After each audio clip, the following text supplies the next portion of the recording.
la TVT au cœur de l'information.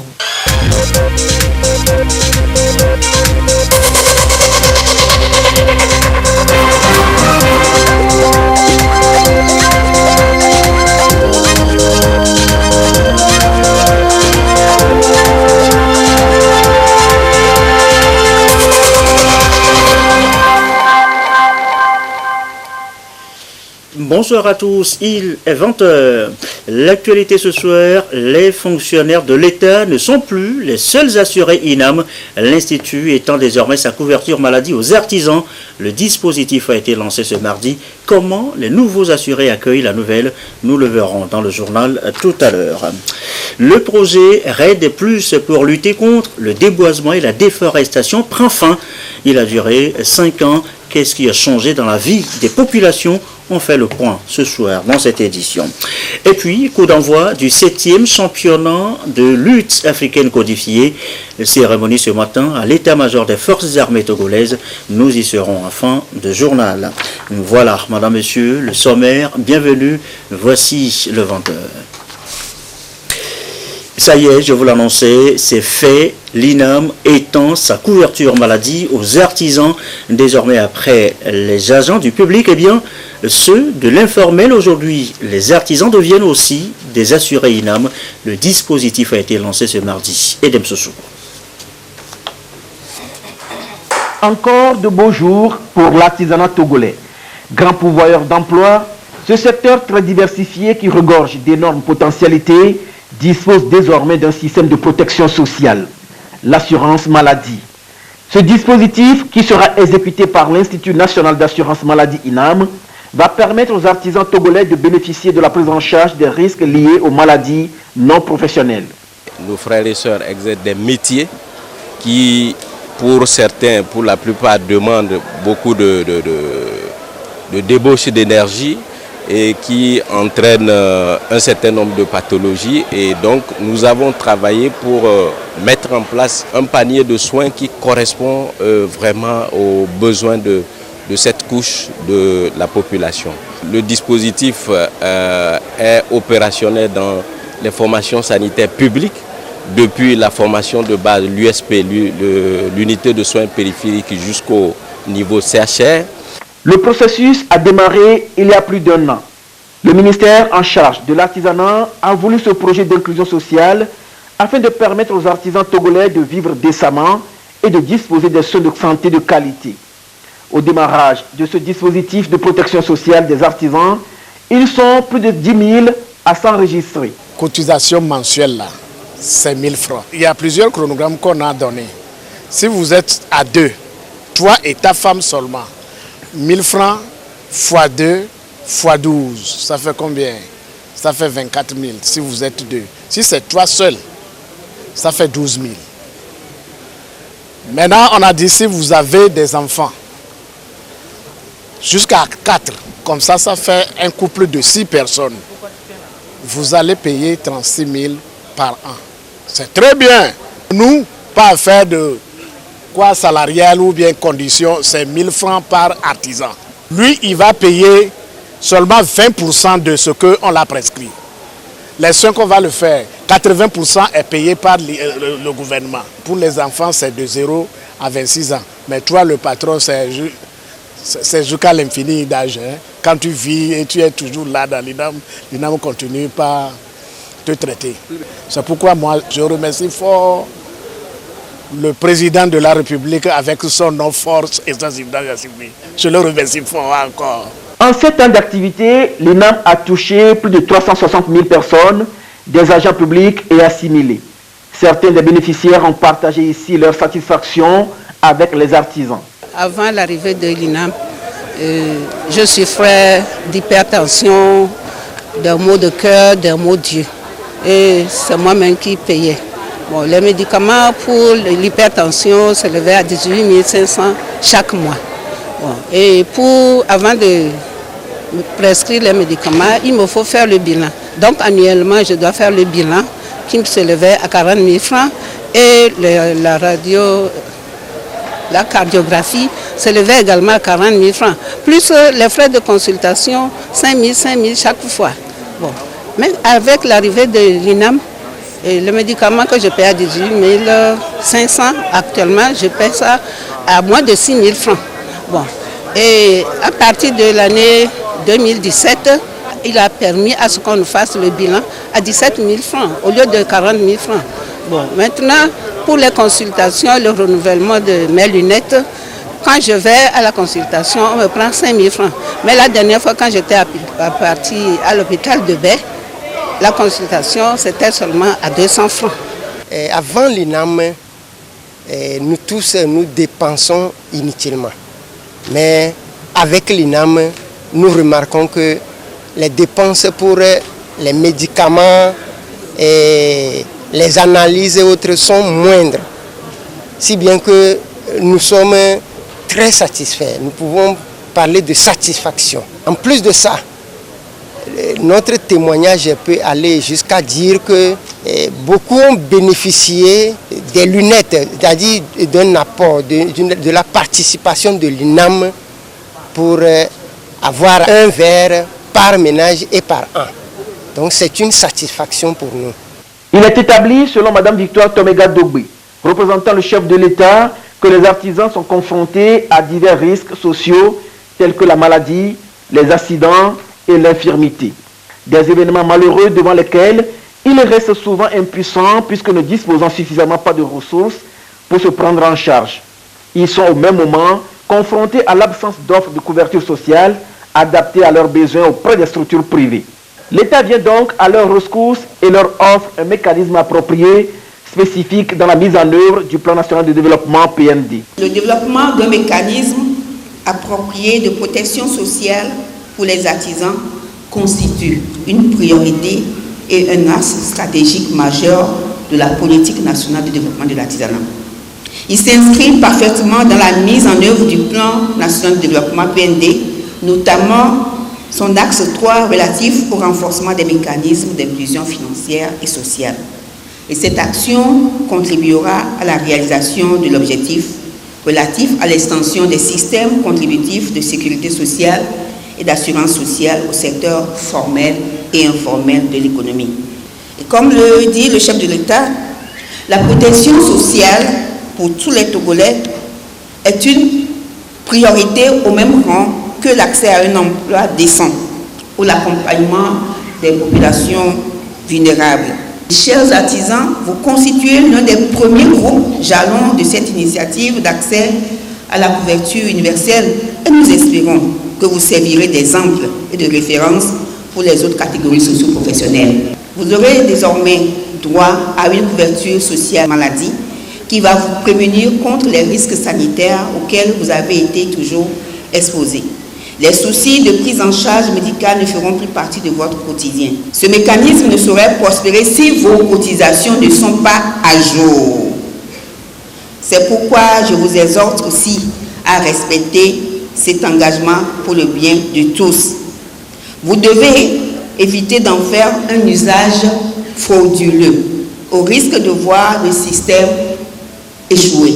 Le mécanisme va progressivement permettre de couvrir au minimum 100 000 artisans togolais d'ici 3 ans.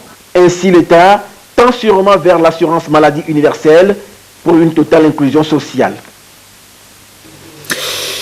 Comment augmenter la production dans nos fermes avicoles? Chercheurs, techniciens, étudiants du secteur sont réunis depuis ce matin à l'université de Lomé. Ensemble, ils cherchent une solution. Les précisions, Rafi Toumberekou, firmé à Ginare. Malgré autant de travaux de recherche sur les filières avicoles, la situation de cette filière est contrastée en Afrique par rapport aux autres pays de l'Occident, de l'Asie et des Amériques latines, d'où la mise en place des programmes et politiques pour le secteur avicole pour son meilleur développement en Afrique, particulièrement les parties ouest-africaines et centrales. Cette conférence avicole panafricaine qui regroupe les chercheurs et techniciens venus des autres pays au plan mondial à Lomé permet de réfléchir et partager des expériences en vue de traduire dans les faits la promotion du secteur avicole. L'Afrique a aujourd'hui plus de 13% de la population mondiale, mais la part de production de l'Afrique en aviculture est de 4%. Où sont nos 9%? on doit aller chercher. Nous avons ciblé 5 différentes sessions. Et ce sont les sessions les plus importantes qui touchent les différents maillons de la filière avicole. Ça va être une activité régulière. On va décider tous les 2 ans. La volaille, surtout la poule, reste l'animal le plus élevé dans le monde et surtout en Afrique en particulier. Le besoin est donc réel pour mener des actions en vue d'une meilleure production avicole. La dynamique démographique en Afrique et urbaine des pays d'Afrique subsaharienne en général et au Togo entraîne l'émergence de classes moyennes et par conséquent une augmentation de la demande de produits alimentaires en l'occurrence. Et lorsque la demande alimentaire survient, c'est d'abord les produits carnés. La couverture de ces besoins est assurée essentiellement par la viande de volaille, du fait que celle-ci, tendre et sans restriction religieuse, est facilement convertie en protéines de qualité d'une manière plus efficace par rapport à d'autres types d'élevage. Selon les résultats des chercheurs auxquels certains d'entre vous sont parvenus, l'aviculture est une activité assez pourvoyeuse de revenus substantiels pour de nombreux foyers et aussi d'emplois. Elle offre de grandes opportunités et perspectives dans la formation de la richesse et dans la lutte contre la pauvreté de ce fait. La production de viande de volaille au cours de la période 2013-2023 va croître d'environ 2,3% par an, c'est-à-dire environ 134,5 millions de tonnes, ce qui fait le plus grand secteur de la viande à partir de 2020. Pour le gouvernement, atteindre les objectifs nécessite de passer par de véritables recherches, surtout au niveau supérieur des sciences aviaires. En dépit des efforts consentis ici et là pour son développement, la production totale reste largement en deçà des besoins nutritionnels de nos populations. Ce lent décollage est dû à l'insuffisance d'informations, de documentation sur les bonnes pratiques adaptées aux conditions climatiques et environnementales à la matière. Les volailles sont si proches des humains, mais aussi si lointaines, au point qu'il reste alors beaucoup à connaître sur elles en termes de recherche. C'est ce gap dans la recherche que le CERSA s'efforce de réduire et avec brio pour le bien des populations, pour la fourniture en protéines animales. Le gouvernement, pour ce qui le concerne, continuera de jouer pleinement sa partition, lui qui, sous la bienveillance impulsion du chef de l'État et au travers du programme national de développement PND 2018-2022, a fait de l'agriculture et de la production animale l'un des principaux leviers du redressement économique de notre pays, le Togo. Il faut donc s'atteler à travers des centres de recherche, notamment le Centre d'excellence régional sur les sciences aviaires, CERSA, pour mieux consolider et promouvoir la filière avicole en Afrique et dans le monde. Il a été lancé pour 5 années. Le projet RED+ prend fin. Le projet RED+, eh bien, c'est ce projet qui lutte contre le déboisement, la dégradation de nos forêts et par ricochet, le réchauffement climatique. En 5 années donc, qu'est-ce qui a été fait? Gouvernement et partenaires partagent les résultats. Le compte rendu de Hernold Kidifou. En 5 ans, le projet d'appui au RED+ Readiness et réhabilitation des forêts au Togo a permis d'améliorer le cadre institutionnel et technique, la conception et la mise en œuvre de l'inventaire forestier national, l'élaboration des modèles de gestion durable des forêts et leur mise en œuvre. Le modèle de gestion durable des forêts communautaires a pris en compte 4 forêts couvrant plus de 15 000 hectares comprenant la forêt d'Alibi, de Bago, de Koussountou, de Goubi dans la préfecture de Tchamba et celle de Missahoy. Un autre modèle testé est la restauration des paysages forestiers dans les lacs. Tout ceci a permis de réduire le taux de déforestation dans le pays. Avant cet inventaire et avant les travaux d'analyse qui ont été conduits par les agents du ministère, la surface forestière du Togo a été estimée seulement à 9% et le taux de déforestation a été estimé à au-delà de 5% par année. Ça veut dire durant des dizaines d'années, le Togo et le ministère de l'Environnement s'est basé sur des estimations. L'acquis de cet inventaire est d'avoir une base de données fiable qui permet à prendre des bonnes décisions parce qu'on peut se référer à une situation réelle. Mais aussi soutenir les décisions et contribuer à une réduction de la déforestation. Les différents résultats ont été partagés avec les acteurs concernés en vue de favoriser un apprentissage et une mise à l'échelle des acquis du projet pour un réel impact de la gestion durable des forêts. Conscient de l'importance de la question REDD+, dans les arrangements internationaux sur la forêt en lien avec le climat, le Togo a très tôt manifesté son intérêt en adhérant au partenariat REDD+, lors de la conférence sur le climat et la forêt organisée à Oslo, en Norvège, en mai 2010. Cet engagement montre la volonté du gouvernement de la République du Togo à contribuer à la lutte contre les gaz à effet de serre et le changement climatique. Ainsi, sur la base des données de l'inventaire forestier national du Togo et de l'étude sur l'analyse historique de la couverture forestière, le taux moyen annuel de déforestation au Togo pour la période 1990-2015 est de 0,42%, soit une régression de surface forestière d'environ 5 679 hectares par an. La baisse observée ces dernières années serait due à une plus grande synergie d'action et à l'amélioration de la gestion des ressources forestières avec l'appui des partenaires techniques et financiers. Cette démarche vise à ancrer les acquis du projet d'appui REDD+, dans les orientations du Plan national de développement. Le projet prend fin, mais la République fédérale d'Allemagne, à travers GIZ, entend renforcer son partenariat pour l'atteinte des objectifs du PND dans le secteur environnemental. Et voilà, 5 ans, vous disais-je, c'était en effet en 2014, le début de ce projet REDD+. Le 30 juin prochain, on vient de l'entendre, c'est fini. Et qu'est-ce que le REDD+ a changé dans la vie des populations? On fait le point avec Carmen Magie-Acapou. La forêt est d'une importance vitale pour les populations rurales du Togo, qui représentent environ 4 millions d'habitants sur les 7 millions que compte le pays. Or, les surfaces forestières du Togo connaissent un recul dramatique. Conscient de cette situation, le gouvernement, avec l'appui de la GIZ, a intégré en 2014 dans son programme de développement le projet Appui à la réduction des émissions liées au déboisement et à la dégradation des forêts REDD+.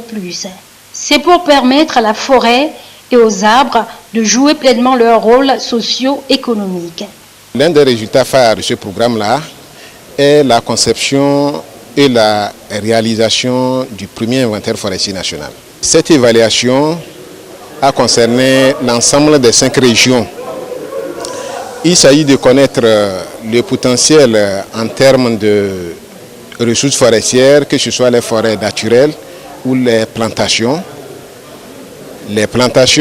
étatiques comme les forêts des particuliers et des privés. Et l'évaluation qui a été faite montre que de 1990 à 2015, le Togo a perdu des ressources forestières. Cette perte en 25 ans est évaluée à plus de 142 000 hectares de forêts de perdus.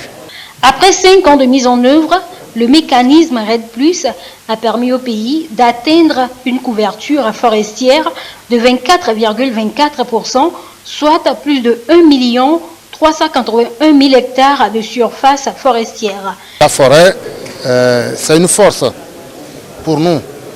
Il est capital donc de maîtriser la force dont on se sert pour produire des effets bénéfiques. La pluviosité, le tourisme, l'agroforesterie, qui nous procure quand même beaucoup de fruits dans la région. La GIZ, aujourd'hui, peut dire qu'elle est arrivée à la fin de son projet, mais nous, les acteurs, nous allons toujours continuer par mobiliser, sensibiliser même les élèves. Les principales parties prenantes à la base de la REDD+, sont les agriculteurs qui sont en même temps des propriétaires et gestionnaires de la majorité des forêts. La mise en œuvre de la REDD+ a pris en compte l'aménagement de manière participative et durable de la forêt classée de Missaroué et de la forêt communautaire d'Alibi 1 de Tchamba. Et les avantages se mesurent. des femmes se sont mis en groupement pour pouvoir essayer de profiter des projets autour de cette forêt communautaire. Il y a renforcement de capacité des femmes au niveau de la gestion de cette forêt-là en ramassant les grains de karité pour la transformation en huile de karité. Donc il y a aussi l'élevage. Avant, on ne savait pas que c'est notre propriété. Maintenant, comme la GIZ nous a beaucoup aidés, nous savons maintenant que quand nous protégeons la forêt, c'est notre profit. Nous pouvons chercher du bois dedans, nous pouvons aller chercher des médicaments. Une stratégie innovante qui a ainsi jeté les bases d'une gestion durable des forêts et qui devra renforcer la résilience des communautés vis-à-vis des effets du changement climatique. Encore un mot, un dernier à propos du projet RED+, ce soir, dans le goût des femmes et des jeunes ont participé là aussi à des actions sur le RED+, et c'est pour les amener à mieux gérer, protéger l'environnement. Alors, qu'est-ce que ça donne? Voyons cela avec Sylvain Rabouzou. La gestion participative des ressources forestières nécessite l'implication de tous pour une action concertée sur les questions liées au changement climatique en vue d'une gestion durable de l'environnement. C'est ce à quoi s'attellent ces organisations féminines et de jeunes destinées à renforcer leur acquis en vue de les amener à jouer efficacement leur partition dans la gestion durable de l'environnement et dans la mise en œuvre de la stratégie RED+, pour une meilleure adaptation au changement climatique au Togo. Il s'agit tout simplement d'amener ces organisations à s'impliquer davantage dans la mise en œuvre future de la stratégie nationale RED+. Vous savez que la stratégie nationale RED+, dans tout son condensé, a émis des recommandations dans le souci de protéger durablement nos forêts. Nous, on vient en appui pour impliquer davantage beaucoup d'acteurs dans ce domaine et aussi amener ces organisations à vulgariser, disons, ces actions-là auprès de nos communautés à la base. C'est nos populations qui sont sources, n'est-ce pas, qui sont, disons, les actrices de la déforestation. Par conséquent, il faut amener un bon message vers ces communautés pour qu'elles protègent durablement nos forêts. L'ambition impulsée à travers ce mécanisme est d'outiller ces acteurs issus de la société civile et des communautés locales sur leur rôle à jouer dans ce processus en vue de limiter les risques liés à ce phénomène qui chaque fois détruit les forêts avec un fort taux de perte de la surface forestière dont la conséquence est le faible rendement agricole, la désertification et l'accélération de l'érosion côtière. Dans la foulée, sachez que le Fonds pour l'environnement mondial a de nouvelles manières de financer des projets pour l'environnement. Comment bénéficier donc de cet argent? C'est l'objet d'une rencontre à Lomé depuis ce matin des délégués de 8 pays d'Afrique de l'Ouest. Karine Olando et Kwesala pour les précisions. Les activités humaines continuent de modifier la composition de l'atmosphère. L'air se pollue au jour le jour, les couches d'ozone s'appauvrissent. Le Fonds pour l'environnement mondial FEM s'est doté pour sa 7e phase de reconstitution des ressources, de nouvelles politiques et stratégies pour mener à bien la lutte contre la dégradation de l'environnement. Une soixantaine de points focaux des pays côtiers de l'Afrique de l'Ouest s'approprient les procédures à remplir pour bénéficier des nouvelles opportunités offertes par ce fonds. Les participants à cet atelier sont les points focaux du FEM. Ils sont de 2 ordres, opérationnels et politiques. Les points focaux des conventions dont le FEM est le mécanisme financier.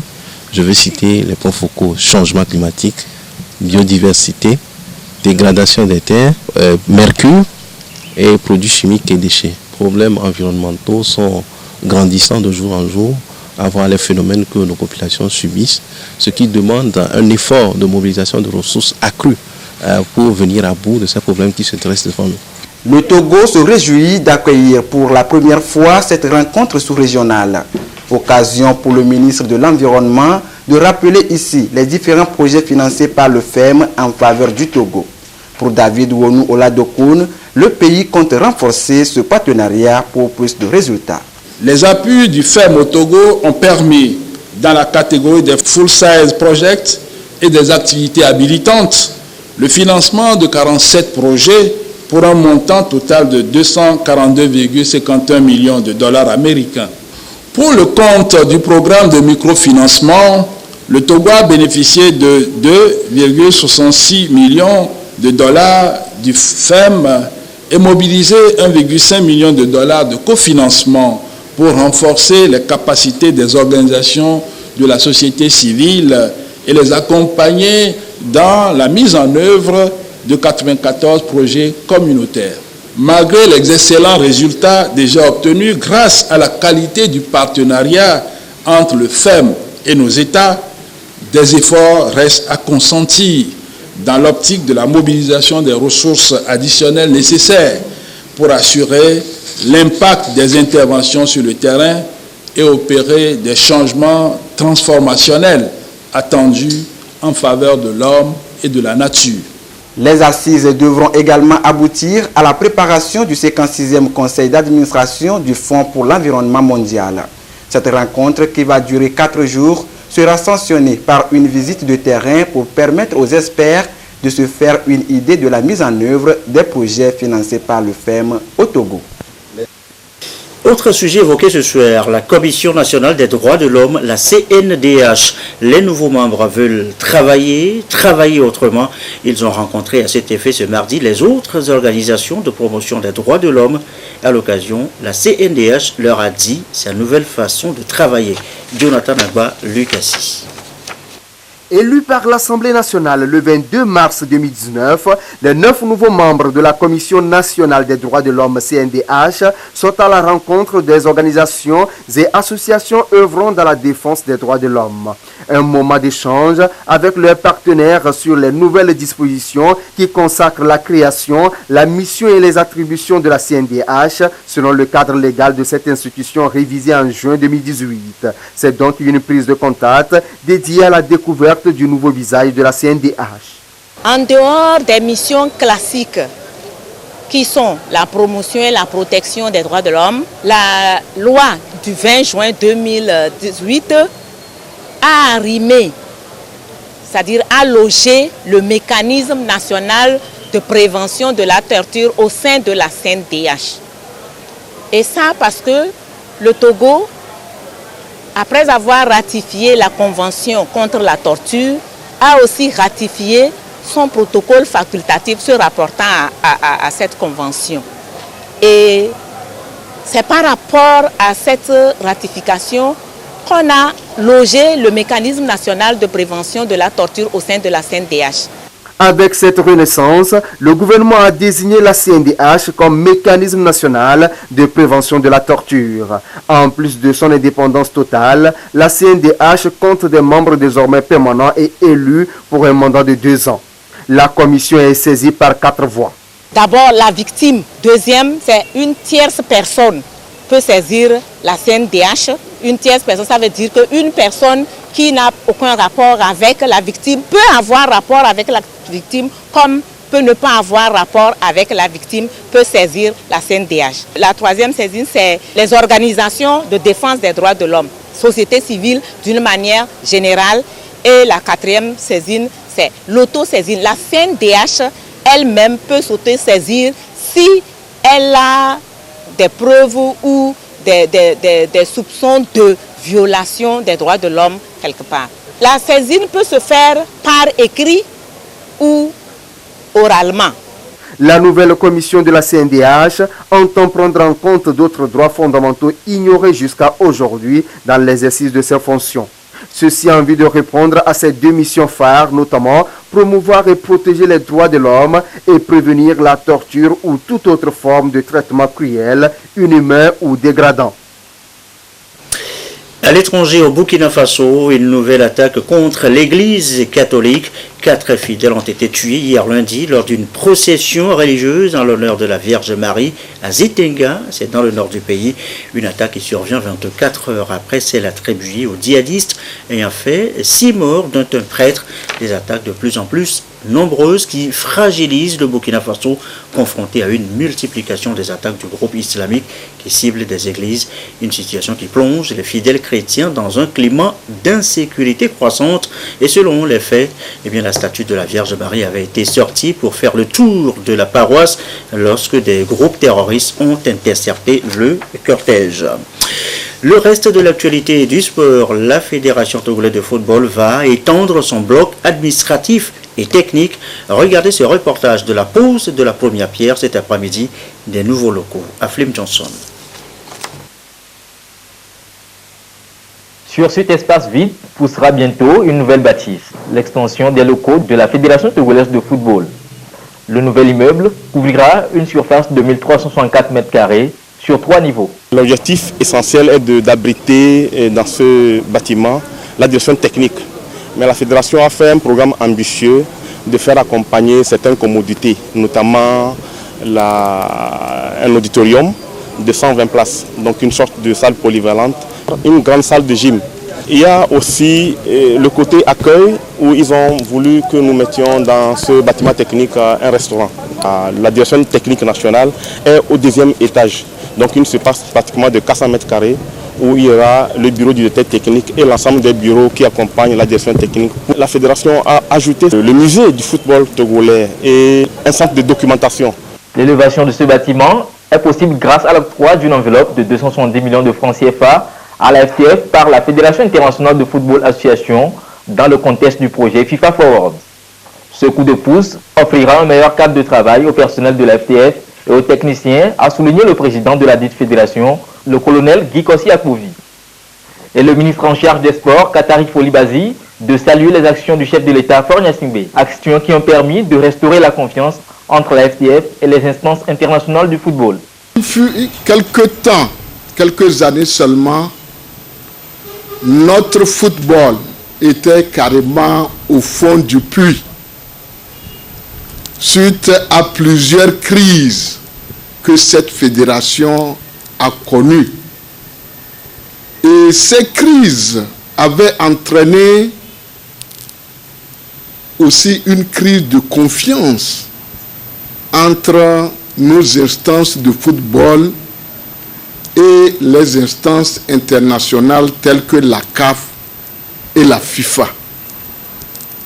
Il a fallu que le président de la République prenne les choses en main en faisant en sorte qu'une nouvelle équipe soit mise en place. Je voudrais rendre encore hommage au président de la République qui a su remettre le football sur les rails. Les travaux de construction du bloc administratif et technique de la FTF sont ainsi lancés. L'ouvrage sera fin prêt dans 10 mois. Et puis, c'est parti pour le 7e championnat militaire et paramilitaire de lutte africaine codifiée. Coup d'envoi ce matin à l'état-major des forces armées togolaises. Le récit de Laurent Roumavon. Les honorables invités, je déclare ouvert le 7e championnat militaire et paramilitaire de lutte codifiée, édition 2019. C'est par ces mots que le capitaine de vaisseau Nayo Kossi, représentant du chef d'état-major général des FAT, a donné le top départ du 7e championnat militaire et paramilitaire de lutte codifiée. Avant les discours de circonstance, les 19 unités participantes à la compétition ont défilé sur la piste de la pelouse de l'état-major. Les 19 équipes sont réparties en 3 poules de 5 et une poule de 4. La police nationale est l'organisatrice de cette édition. La lutte, loin d'être un sport ordinaire, est une discipline spécifique alliant technique, force et résistance. Il s'agit là d'un système de combat à main nue au cours duquel les adversaires se mesurent au corps à corps. Pendant une semaine, nos différents corps, garnisons et régiments verront leurs lutteurs exhiber leur talent et faire preuve de capacités physiques particulières, résultat des expériences acquises suite aux nombreux entraînements. La compétition elle-même a démarré avec de chaudes empoignades où la police remporte la première victoire par équipe, 25 points à 5 sur le 25e bataillon blindé. Dans la deuxième rencontre, le RSA domine 22 points à 4 l'armée de l'air. C'est sur un score de 25-5 que la gendarmerie vient à bout du premier bir. Le Airbra l'emporte de justesse 17 points à 13 sur le deuxième bir. Autre résultat de la matinée, le RCGP domine la douane 25 points à 5 et le troisième RI l'emporte 21-9 sur le premier RI. Les 3 premiers de chaque poule seront qualifiés pour la suite de la compétition. La finale est prévue pour le vendredi 17 mai. Et voilà, et ceci referme ce journal. Merci à vous qui nous suivez ce soir à Ouagadougou, au Burkina Faso, et comme d'habitude, toujours fidèlement. Belle soirée.